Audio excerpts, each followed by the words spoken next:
Aloha, I'm Bill Best, and this is On Exhibit.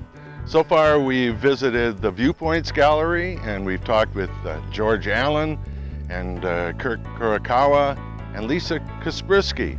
We've also visited the Vlad Kush Gallery on Front Street in Lahaina and seen his amazing work.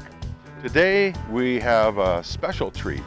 We're visiting the Worcester family, Bill, Sally, Mike, and Kelly, our premier glass blowers on Maui. It's a beautiful day, and I might even get a lesson in blowing glass. And this could be dangerous. So join me as we visit the studios of the Worcester family, Worcester Glassworks.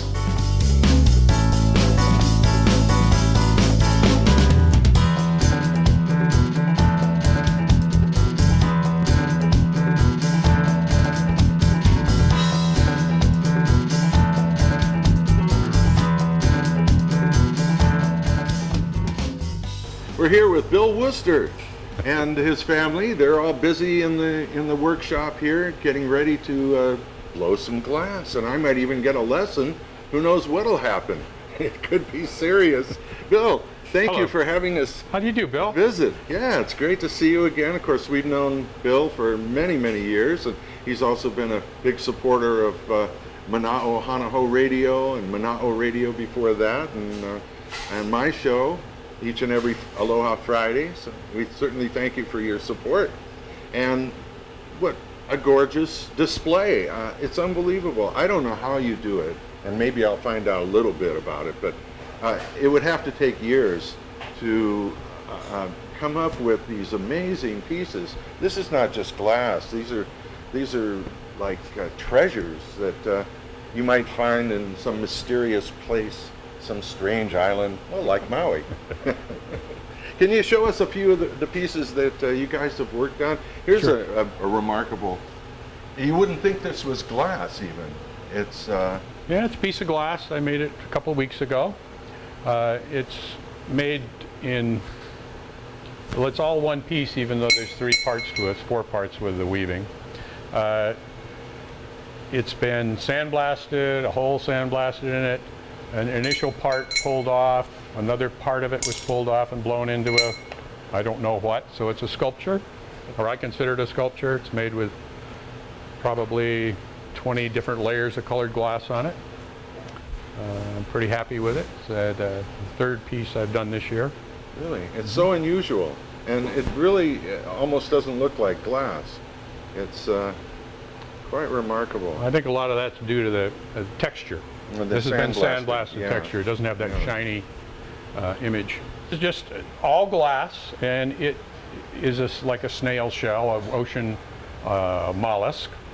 And it's a sculpture. It's not necessarily representative of any particular one. It's just an interpretation that Mike has.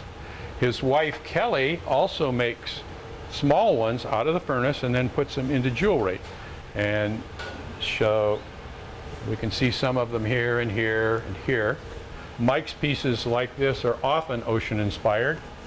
He's got pieces like these sort of abalone shells with various colors on the inside, outside. He started to apply what looks like barnacles to the outside of them. That's a new part of his, and you can see he does also these shells.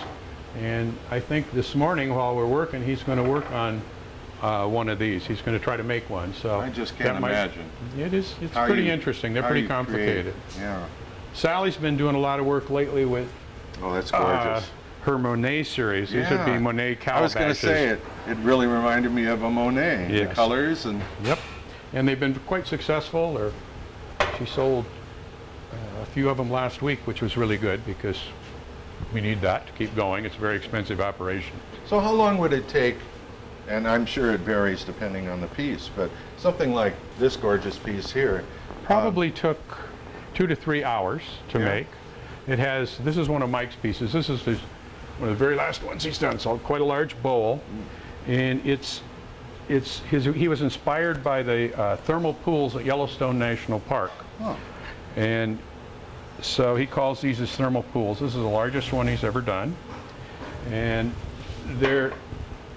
They're made with about 20 layers of colored glass, most of it in powdered form, although 95% of all the work you see in here is clear. Even in this piece, the color shows up. It's got a lot of glass that has gold in it, a lot of glass that has silver in it, glass that has cobalt in it, and I'm not even sure of all the other colors. We have a palette of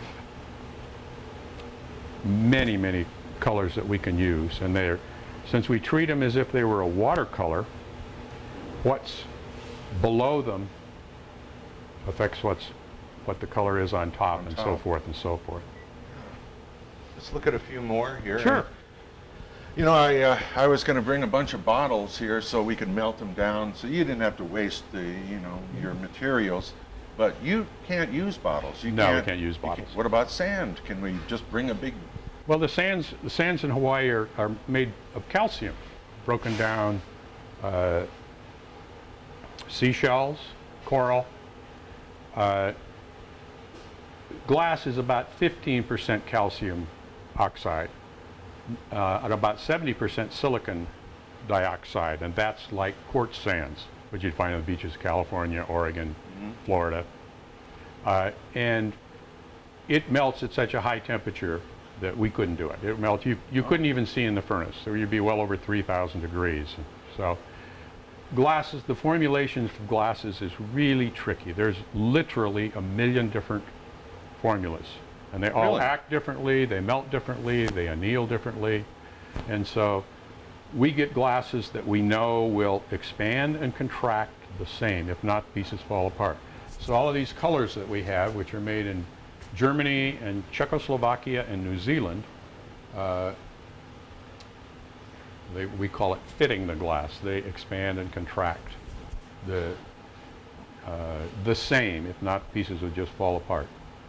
I've seen some of the glass work that is inspired by the jellyfish. We see that quite frequently. It's ubiquitous. But I've never seen works like this which really communicate the ocean and the ocean life as much as these pieces do. They're really just gorgeous. And each one of you has kind of a different approach. Yeah, we tend to separate. We influence each other greatly, of course. Mike's new work, and most sophisticated probably of all the work, are these pieces called graal, G-R-A-A-L. It's a Scandinavian technique where you make a piece with lots of colors on it. You finish it. When it's cold, you grind images in it, which he did, and threw a lot of the colors. Then we bring it back into a furnace, into an annealing oven, bring it up to 1,000 degrees, stick a blowpipe on it, and then coat it with more glass. So the initial piece might have been made a month before we made the final piece. And I can show you a small piece of that. This would become a piece like this. By the grinding, you can see and feel the surface. See how it's grooved in there? How heavy it is? Oh, yeah. There's lots and lots of layers of color on the surface of this. And so, and this one isn't finished. He'll probably put images. He does a lot of fish. He's very aquatically oriented. And you'll put this on a blowpipe, get all of these things smoothed out, blow it a little bit, and then go back into the furnace and take 1 or 2 layers of clear glass over the top of it. And each time you go in the furnace, you pretty much double the amount of material that's in the piece. You're about double the size of it.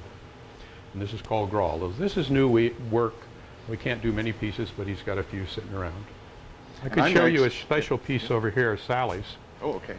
This is, well, she calls this a bamboo. She calls this a bamboo sunset.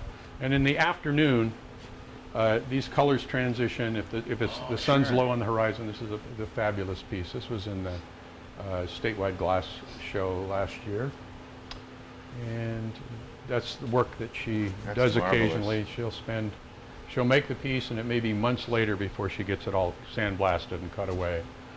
There's no original surface left on the outside, only the inside. So it would have been shiny, and then she cuts through everything with a sandblaster. Amazing, amazing. Well, this has been great, Bill. What a fabulous display. I'm anxious to see some of this bizarre equipment that you have here, and it's all kind of like steampunk in a way to me. So let's go look, right. and maybe I can even take a lesson. That's right. You think it's possible I could blow some glass Well, today? you might be able to do something, yes. A little something. Now this is the furnace that's powered by your photovoltaic system. You've got over 100 photovoltaic 106 panels. photovoltaic panels, and it supplies, it supplies about a half year's worth of energy to run this furnace, basically. And we don't blow year round, so we probably are getting pretty close to being a steady state. And this is all electric, and when we turn it on, it's usually for about 6 months in a row, and it's on night and day. Now, did you build this equipment? Yeah, we built all the equipment and the building. Right? Wow. This you can feel the element, you can see the elements on the inside, and they're electric. They're molybdenum disilicide, and they hang from the ceiling, and they heat this up. Right now it's at about 2100 degrees Fahrenheit. There's a big bowl in there, and it has molten glass in it, and that's what we start with. So this is called a furnace, or melting furnace. Often when we come out of the furnace, the blowpipe is so hot we can't, we want to be careful because we can burn our hands. Sure. So we'll lay it on this tool, which is powered by a 12-volt battery and a 12-volt pump. And you'll get to see this in operation as you go along. Great, great. Yeah, we call it the crab, but I couldn't imagine what that was. right. we have a tool that's called a marving plate, and this is for rolling the glass on, smoothing it out, chilling the outside surface. What is the table made of? This is a piece of solid brass. Wow. I think it's about 1/2 inch thick, and it's a very nice tool, and it's cool looking too. The second furnace, which is a very important furnace, is called a glory hole, and it's powered by propane and forced air. And the burner ports are in here. It works so that we can work both ends. We call this the Bill Best end over here, because really? that's where he's going to be going. Oh, it's not always called that. Well, for today. Starting today. Starting today, and maybe only today. We'll see what you do. Oh, fine. And it has an opening with a foot pedal that takes it to the ceiling. So and you can look in there, and that's running about 2,300 degrees. Nice and toasty, yeah. Catch your pants on fire. On a nice, cool Kula morning, it's comforting. It was the coolest morning we've had here in a long time. Really? Yeah, it was chilly. We can walk around the glory hole. Well, there's a little bubble popping up over here. Every day we take a sample. That's the first thing we do in the morning to see what the quality of the glass is. This is today's sample. I took it about an hour ago. It'll be a little warm, but it'll be okay. Oh. And we just set it there. That's so you just blew this morning? Yes. And set it there just to see. So anybody blowing can say, oh, what's the glass like today? It determines on what we can make, actually. Well, what can you see from looking at that? What can you see? Well, it's clear. No, look more closely. Well, I see a little striations. There you go. Thank you. That's what we need to know. There can be bubbles. There can be big striations, which would be a real problem. But these striations are pretty minor, and there isn't any work that we can't do, or we don't think we can't do. So do you take that and put it back into? No. No, we just collect them, and if somebody ever wanted some, they could have some. Really? We take the exhaust from the glory hole, or part of the exhaust, and we heat up our blowpipes and solid rods. These are the blowpipes? Yeah, there's 1, 2, 3 blowpipes in here right now. This will be a small one for making small work. Under the other main tools is the bench over here. Most of the reheating, you'll see when you're working, the glass blower, or gaffer as he's called, will be. I'll grab a demo piece here. A demo blowpipe. We'll be seated at this bench and working with simple hand tools to make work. So the work will be done out here. There's a zillion different tools. Now we'll be walking back between the glory hole, heating it up. and getting it hot, sitting back, working on it, going back, heating it up.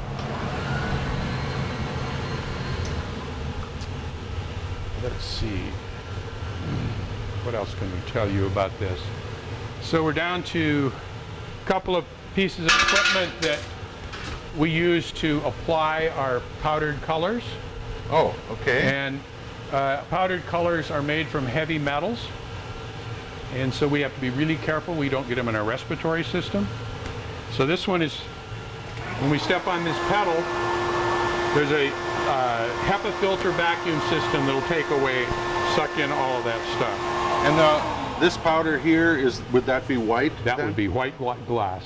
That's right. So each color would be pretty much the color you would expect to Pretty find? much, yeah. Some of it's a little tricky. It changes during the heating process. Yeah. We have another one of these powder, we call them powder booths, which we're using a lot. And this is from a machine for clearing out asbestos in big buildings. And it wasn't used for that, but it is now.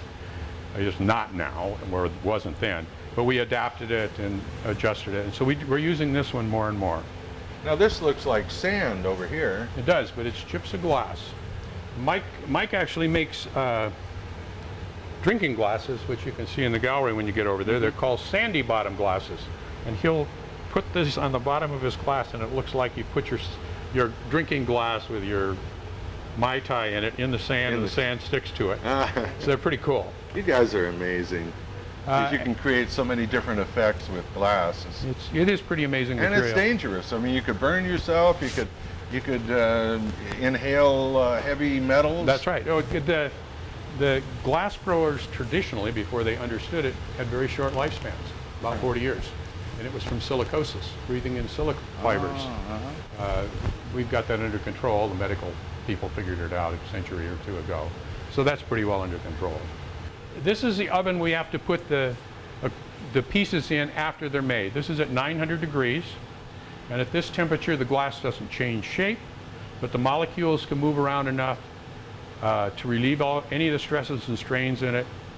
And then we hook to a computer, and then that controls how fast it comes down. So usually by the next morning, we can get most pieces out. If you had a piece the thickness of a bowling ball, for example, it would be in there for a month or two. Really? Just to equalize the temperature from the inside to outside. Right. So the pieces will go in here when they're done. It's an electric oven. Yeah. With vermiculite in the bottom. Oh, is that what that was? Yeah. Now Sally is working on a piece. Can we take a look? Oh, sure, that'd be good. So Sally's working on a piece that she blew, a month ago?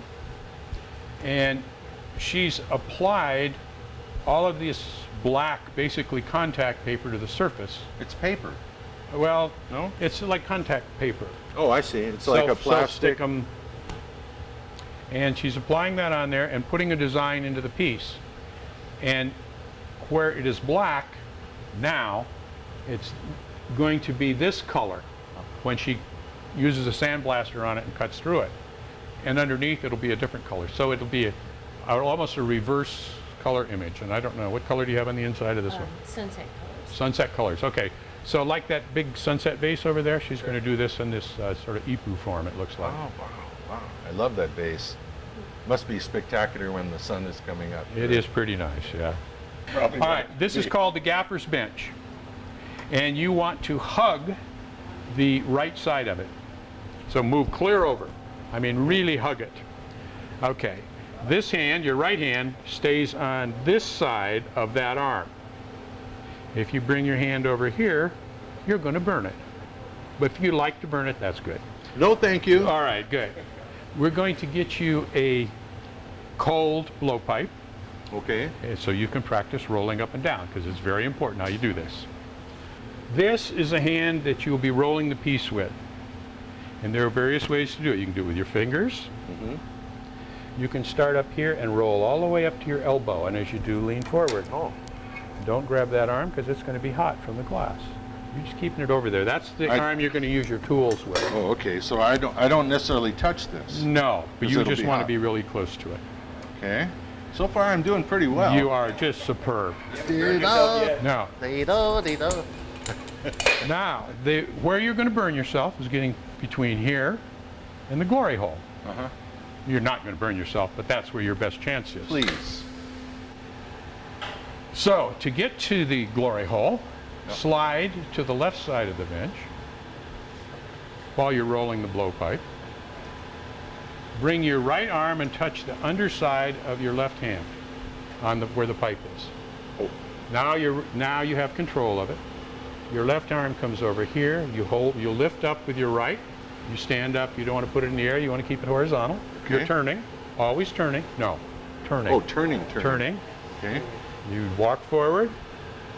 Put your piece in there. And then you'll go in and reheat it. This is your most important tool. These are called jacks. Jacks. Jacks, or pucellas in Italy. Jacks. Okay? So, now I'm doing pretty good so far, huh? So you haven't burned yourself yet. Let's take a look. All right, it's glowing orange. Yeah. Okay. I'm going to go get you some glass. All right. Holler if I do anything dangerous. Don't worry. And if I grab your hand, it's for a reason. Okay.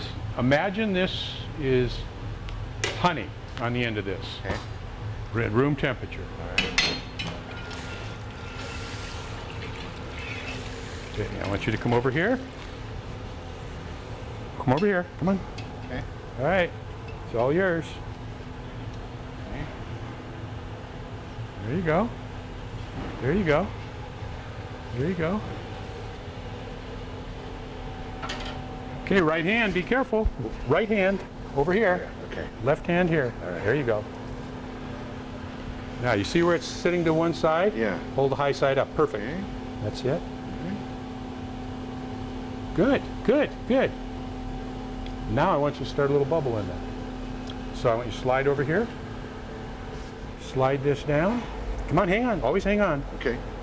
Put that in your mouth and keep turning. When I tell you to stop, don't cheat. So I blow? Yes. Blow with your cheeks, not your lungs. You can actually hurt your lungs. Cheeks. Puff out. Dizzy Gillespie. Let's take a look again. I think that'll catch a little bit. So just touch one side of it into those chips. Perfect. Perfect. Now heat that in. Put the back in here? Mm-hmm. Yeah, you kind of have to heat those into the surface. Okay. I was a little concerned about the hat. I was afraid it would spontaneously combust. You might. It might. Well, that would make for an exciting video. It would, it yeah. would. When I tell you, you stop. Keep going.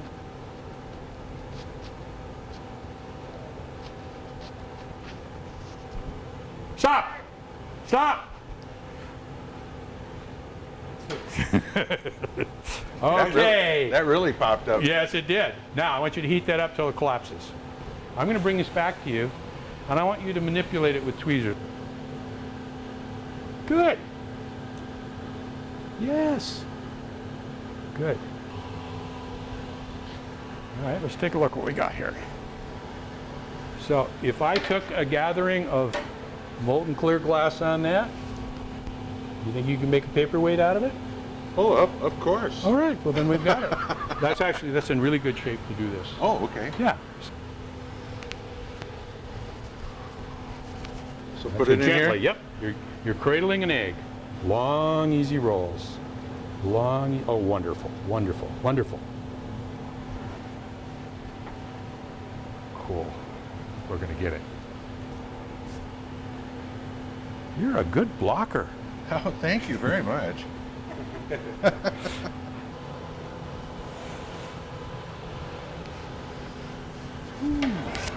Left hand is going to control it right about here's fine. Okay, go clear out on the outside now. Clear on the outside. You get your head over there to see what you're doing. Right about here? Yeah. Make sure you're beyond the end. Long, easy roll. Remember those? No, don't squeeze too much. Long, just a little. Just get that hand on there. Okay, yeah. You keep that hand on, Larry, Okay. else you're getting burned. Okay. Good, good, good. Long, easy rolls. Doesn't have to be too hard. We just want to keep that going. That's it. Perfect. You want to get that constriction down to about the size of your index finger. Long, easy rolls. That's it. I'm going to let you stop there a second. There you go. Good, good, good, good. Wonderful. Oh, you got it.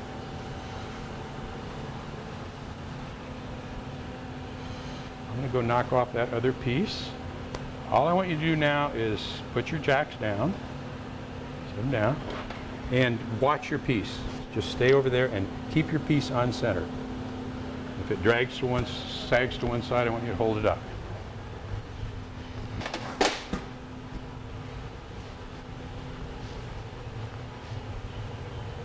So, because this is now the thinnest part of the piece, your piece is going to heat up pretty fast.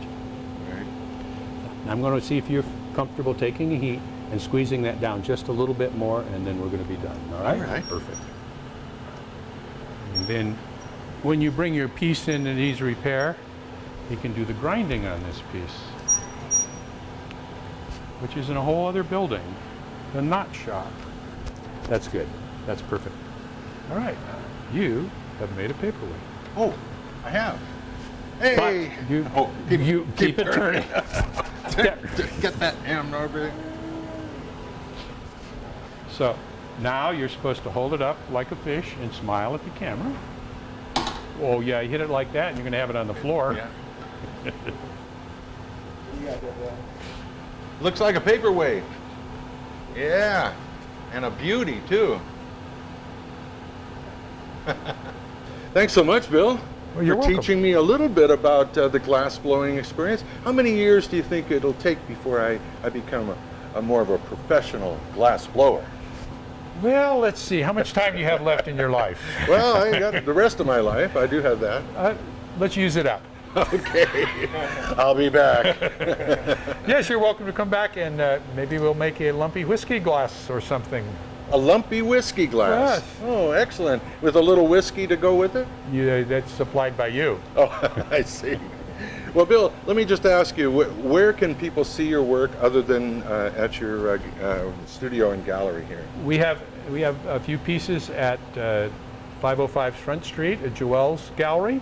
Let's see, we're often in many shows that are around here.